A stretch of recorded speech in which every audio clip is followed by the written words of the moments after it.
জ্যামিতিৰ বিষয়ে অকণমান মই দেখুৱাই দিম। আমাৰ জ্যামিতিত সাধাৰণতে এইবিলাক বস্তু থাকে। এডাল স্কেল বুলি কয় আৰু এইটো গুণমান যন্ত্ৰ।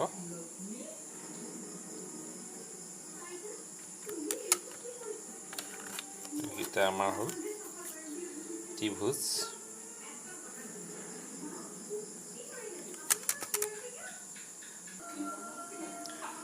এইডাল হ'ল স্কেল। এইফালে থকাবিলাকক চেণ্টিমিটাৰ বুলি কোৱা হয়। এইফালে থাকিব 0, 1, 2, 3 আৰু এইফালে এইটো চাইডে আকৌ থাকিব ইঞ্চিবিলাক থাকিব, এইবিলাক ইঞ্চি। গতিকে আমাৰ এই ইঞ্চিটো আমাৰ ইয়াত এইটো নহয়। আমি ইয়াত ভাৰতবৰ্ষত আমাৰ এইটো চেণ্টিমিটাৰটো আমাৰ বেছি প্ৰচলন হয়। গতিকে আমি এই চেণ্টিমিটাৰৰ বিষয়েহে আজি অকণমান চাম। এতিয়া ইয়াত চোৱা, তোমালোকৰ স্কেল আছেই প্ৰত্যেকৰ। এই স্কেলপাত চাবা 0ৰ পৰা 1লৈ ইয়াৰ আকৌ মাজত সৰু সৰু 10টা দাগ আছে।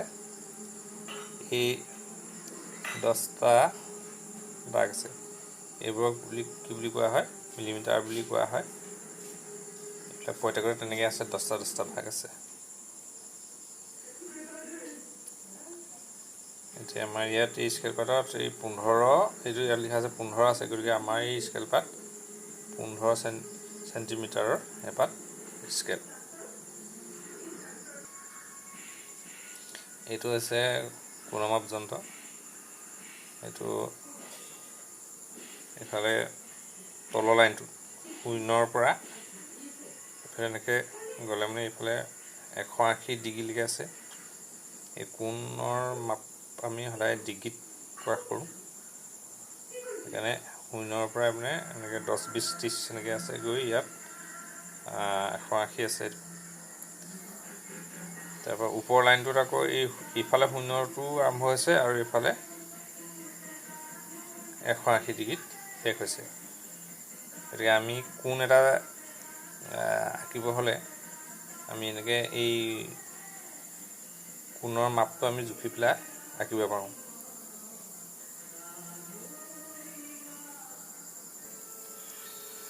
মই এটা কোণ আঁকি লৈছোঁ।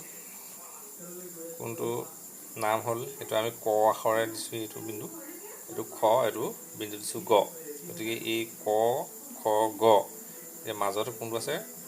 এই খটো আছে। এইডাল হৈছে কাটা কম্পাছ। আমি কাটা কম্পাছৰ সহায়ত আমি বৃত্ত আঁকিব পাৰোঁ। মই বৃত্ত এটা দেখুৱাম। মই এটা কি আঁকিলোঁ? বৃত্ত আঁকিলোঁ। মই যিটো এই জুমটোৱে যিটো খুচিছিলোঁ, সেইটো হ'ব কেন্দ্ৰ।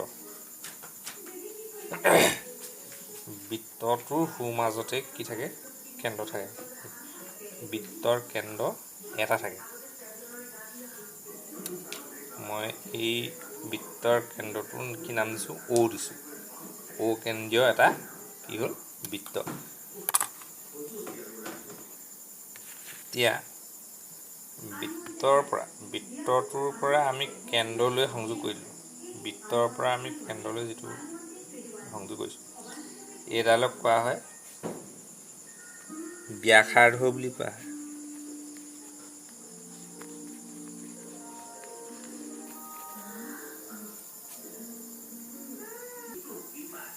এতিয়া চোৱা, আমি এফালে বৃত্ত চুইছে আৰু এফালেও বৃত্ত চুইছে। O কেন্দ্ৰৰ মাজেদি যোৱাডাল, যিডাল এডালক কোৱা হ'ব ব্যাস বুলি কোৱা হ'ব। যদি বৃত্তৰ পৰা কেন্দ্ৰলৈকে আহে, তেতিয়া সেইটোক কোৱা হ'ব ব্যাসাৰ্ধ। আকৌ বেলেগ এডাল আঁকিছোঁ আমি। এইডালেও বৃত্তটো 2 মূৰত চুইছে, কিন্তু ই কেন্দ্ৰটোৰ মাজেদি নাই যোৱা, এইটো কেন্দ্ৰৰ মাজেদি নাই যোৱা, গতিকে ইয়াক কোৱা হ'ব জিয়া বুলি কোৱা হ'ব। গতিকে মই লিখি দিছোঁ, এইটো যিটো কেন্দ্ৰৰ মাজেদি অহা যিটো ৰিজাল্ট সেইডালক কোৱা হ'ব ব্যাস বুলি কোৱা হ'ব, আৰু যিটো কেন্দ্ৰৰ মাজেদি নোযোৱাডাল সেইডাল হ'ব কি ক'ব জিয়া বুলি কোৱা হ'ব। এইকেইটা তোমালোকে মনত ৰাখিবা, ব্যাস, ব্যাসাৰ্ধ, জিয়া কোনডালক কয় তোমালোকে সেইখিনি মনত ৰাখিবা। মই তোমালোকক চিনাকি কৰি দিলোঁ।